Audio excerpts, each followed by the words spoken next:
Assalamualaikum warahmatullahi wabarakatuh. Yang terhormat Ibu Maulida Boru Butar-Butar, STMS CPHD. Izinkan saya memperkenalkan diri. Saya Riri Bindra Adelia dengan NPM 314201111 dari kelas 2 ID 06. Di sini saya akan mempresentasikan mengenai arsitektur produk sebagai ujian tengah semester mata kuliah perencanaan dan perancangan produk. Langsung saja saya masuk ke materinya. Apa sih arsitektur produk itu?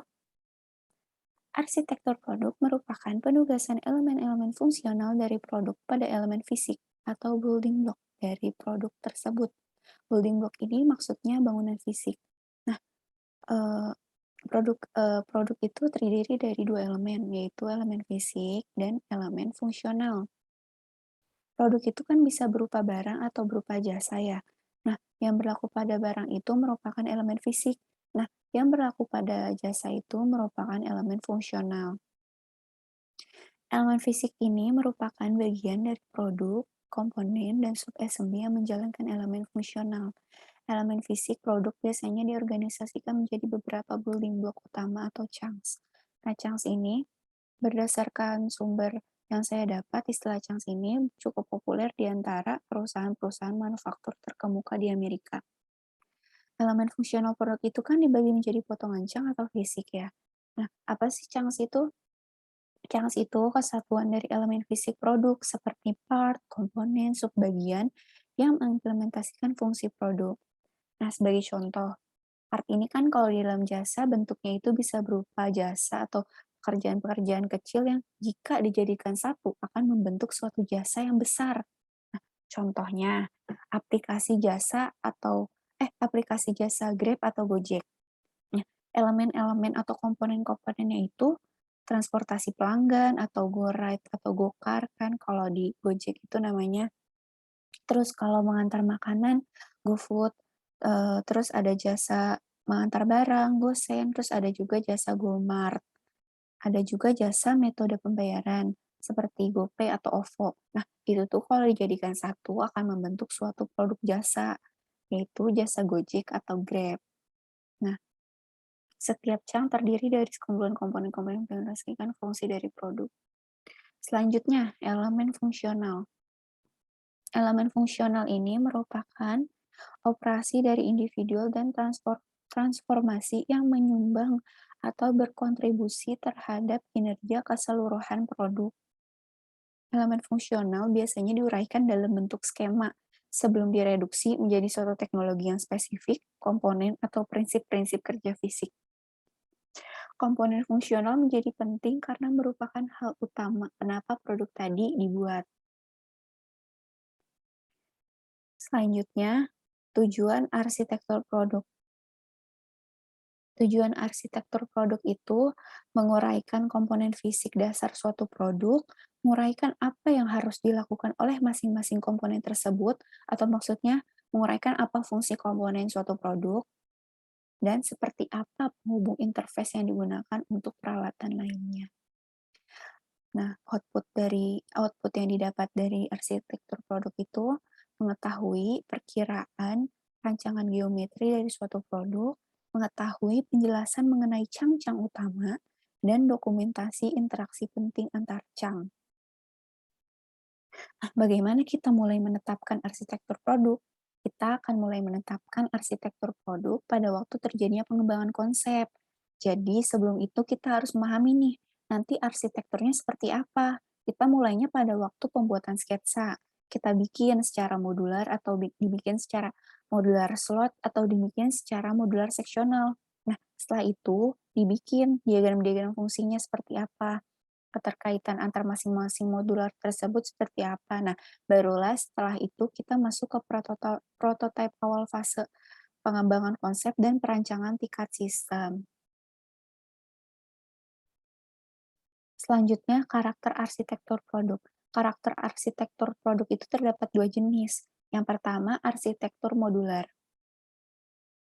Karakter arsitektur modular yang terpenting adalah modularitas. Modularitas itu memecah sesuatu yang kompleks atau rumit menjadi bagian-bagian kecil yang dapat dikendalikan atau diatur. Nah, ciri-ciri dari arsitektur paling modular itu Chunk dialokasikan secara terpisah dan implementasikan dalam satu atau kurang dari elemen fungsional pada keseluruhan fisiknya. Jadi setiap elemen atau fungsi pada keseluruhan fisik produk itu merupakan satu chunk. Contohnya, seperti contoh sebelumnya pada jasa Grab atau Gojek. Chunk-nya itu kan motor, mobil, restoran, atau meja kerja juga bisa. Nah, kalau motor itu bisa mengantar makanan, mengantar pelanggan, mengirim barang. Nah, itu merupakan bagian-bagian kecil yang dijadikan satu sebagai chunk-chunk yang secara modular arsitektur chunk itu secara fisiknya dijadikan satu. Nah, kemudian interaksi hubungan interaksi antar chunk dapat didefinisikan dengan baik dan umumnya penting untuk menjelaskan fungsi-fungsi utama produk. Nah, interaksi hubungan antar chunk ini tadi dapat mudah menjelaskan fungsi utama antar chunk atau antar fungsi A, fungsi B dari produk tersebut. Misalnya, pada jasa Gojek, pada jasa Gojek tadi, bagaimana interaksi antar mengantar barang gosen dengan mengantar pelanggan atau sebaliknya dan sebagainya. Nah, yang kedua itu ada arsitektur integral. Dikarenakan arsitektur integral ini kebalikan dari arsitektur modular, jadi semuanya itu keterbalikan yang dimana elemen fungsional dialokasikan di chunk yang sama dan dialokasikan menggunakan lebih dari satu chunk. Modular itu dialokasikan secara terpisah setiap chunk-nya. Kalau integral itu kan dijadikan satu di chunk yang sama, lalu dijadikan sebagai lebih dari satu chunk. Kalau modular tadi mengimplementasikan satu atau kurang dari elemen fungsional. Nah, kalau integral dia mengimplementasikan beberapa elemen fungsional. Hal ini kemudian menyebabkan interaksi hubungan antar chunk ini yang tadi sulit dijelaskan fungsi utama antar fungsi A, fungsi B karena mungkin bersifat insidental atau tidak bisa diprediksi sebelumnya. Nah, keunggulan dari arsitektur integral ini secara umum bisa meningkatkan performansi dan mengurangi biaya untuk beberapa model produk spesifik.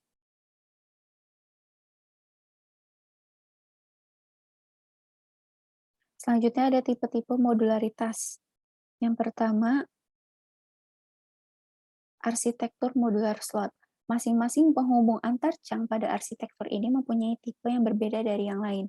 Oleh karena itu, beberapa chunk yang terdapat dalam produk tidak dapat dipertukarkan.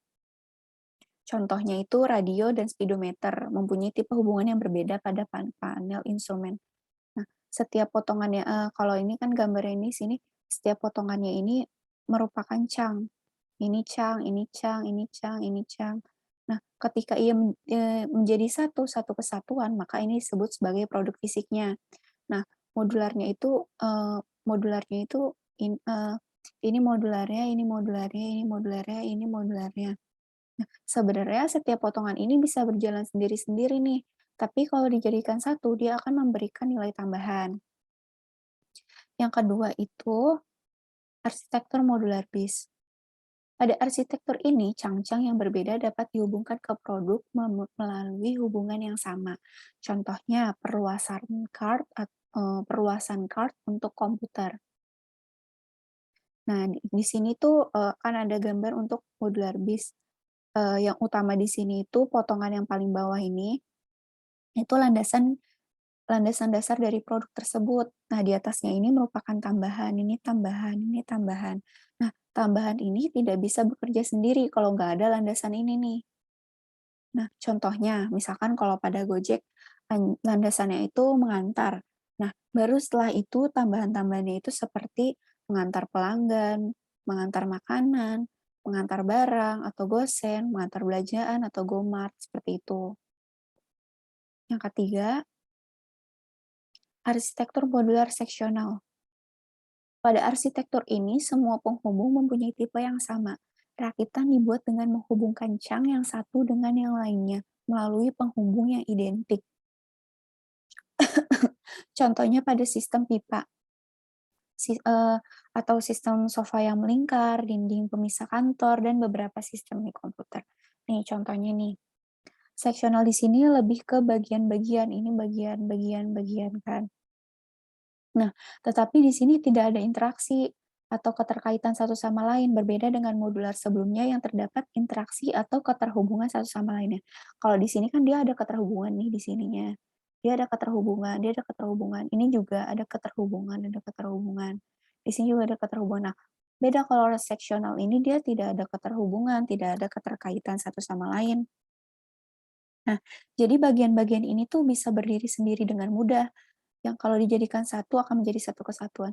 Sebenarnya ini juga bisa berdiri sendiri, tapi, terkesan lebih sulit, relatif lebih sulit gitu kalau berdiri sendiri. Nah, kalau ini berdiri sendiri pun tetap mudah, eee karena antar satu sama lainnya tidak ada keterkaitan gitu.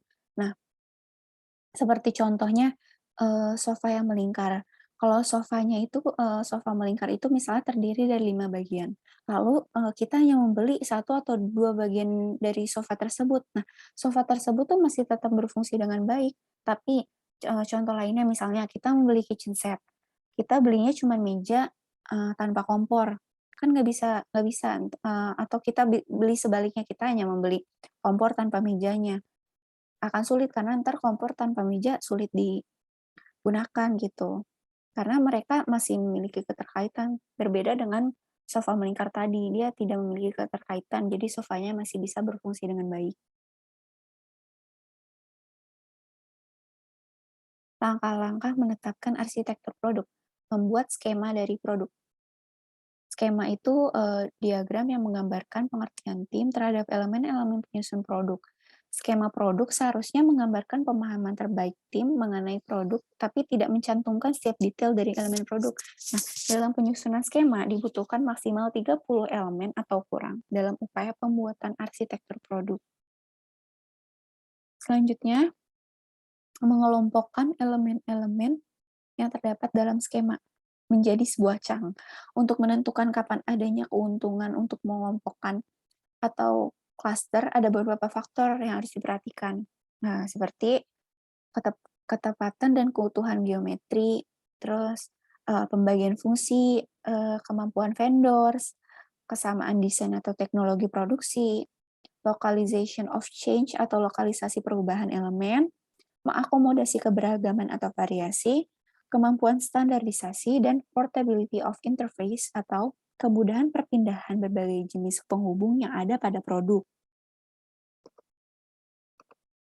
Sebuah rancangan geometri itu kan, dibuat dalam 2 atau 3 dimensi menggunakan gambar tangan, model komputer, maupun model fisik. Nah, pembuatan rancangan geometri memaksa tim untuk mempertimbangkan apakah permukaan geometri yang terancang layak dan untuk menjalankan hubungan dimensional dasar di antara chunks. Langkah keempat, mengidentifikasi interaksi fundamental dan insidental. Interaksi fundamental itu, adanya hubungan korespondensi untuk garis-garis pada skema yang menghubungkan chunks yang satu dengan yang lainnya. Interaksi ini direncanakan dan dipahami secara baik, bahkan dari awal skema, karena hal ini sangat fundamental untuk sistem operasinya. Sedangkan interaksi insidental itu adalah interaksi yang muncul karena implikasi elemen fungsional menjadi bentuk fisik tertentu atau dikarenakan perubahan geometri dari chunks. Selanjutnya implikasi arsitektur produk. Yang pertama itu perubahan produk. Kenapa ada implikasi arsitektur produk? Karena keputusan mengenai arsitektur produk mempunyai implikasi yang luas. Maka diperlukan input dari bagian pemasaran, manufaktur, dan desain yang merupakan aspek penting dalam pengembangan produk. Yang pertama itu ada perubahan produk. Perubahan produk mencakup 7 hal. Yang pertama itu ada upgrade. Ketika kapabilitas teknologi atau kebutuhan pengguna berubah, beberapa produk dapat mengakomodasi perubahan melalui peningkatan kemampuan. Yang kedua, penambahan atau add-ons. Beberapa produk dijual oleh produsennya dalam bentuk teknologi dasar, di mana pengguna kemudian dapat menambahkan komponen atau diproduksi lagi oleh pihak ketiga sesuai dengan kebutuhan pengguna. Yang ketiga, adaptasi. Beberapa produk yang berumur panjang dan digunakan pada beberapa lingkungan pengguna yang berbeda membutuhkan adaptasi. Selanjutnya, pemakaian. Beberapa elemen fisik produk yang kondisinya memburuk karena pemakaian membutuhkan penggantian komponen untuk kelangsungan hidup produk. Selanjutnya ada konsumsi. Beberapa produk mengkonsumsi material yang dapat dengan mudah diperbarui. Selanjutnya ada fleksibilitas dalam penggunaan. Beberapa produk dapat disusun sendiri oleh pengguna untuk menghasilkan kapabilitas yang berbeda-beda. Selanjutnya, ada pemakaian ulang atau reuse. Dalam menciptakan produk baru, perusahaan mungkin hanya ingin mengubah sedikit elemen fungsional dan mempertahankan bagian produk lainnya yang tetap utuh. Selanjutnya ada variasi produk. Variasi produk itu mencakup 4 hal. Yang pertama, ada standarisasi komponen, yang kedua kinerja produk, yang ketiga kemampuan manufaktur, yang keempat manajemen pengembangan produk. Kinerja produknya karakteristik kinerja produk suatu produk itu antara lain kecepatan, efisiensi, umur pakai, akurasi, dan tingkat kebisingan. Kalau kemampuan manufaktur, salah satu strategi perancangan manufaktur yang paling penting itu minimasi sejumlah komponen di dalam produk melalui integrasi komponen. Nah, manajemen pengembangan produk itu, tanggung jawab perancangan rinci setiap jam biasanya ditugaskan kepada suatu kelompok kecil di dalam perusahaan atau kepada pemasok dari luar. Sekiranya seperti itu sekian dari saya, kurang lebihnya mohon maaf. Wassalamualaikum warahmatullahi wabarakatuh.